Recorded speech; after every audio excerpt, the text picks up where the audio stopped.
One of the reasons I think it's so important to recognize and treat depression is that I think depression really colors almost everything in a person's life who has depression after brain injury. It colors their view of themselves. It affects their ability to return to work.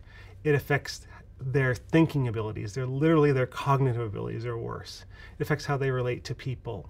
It affects their energy, sleep, appetite, probably affects their pain and so forth. So it colors so many things. It's linked to so many negative things in their lives that it's so important to kind of recognize that part and treat it, because I think we can help a person in many different ways if we just aggressively treat this particular problem that has so many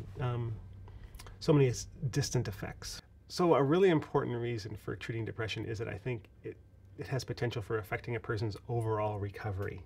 So, for example, if they're working with a physical therapist and they have fatigue, they're not able to work with a physical therapist as well because they're tired. If we treat their depression, they're going to be more able to kind of work effectively with their team.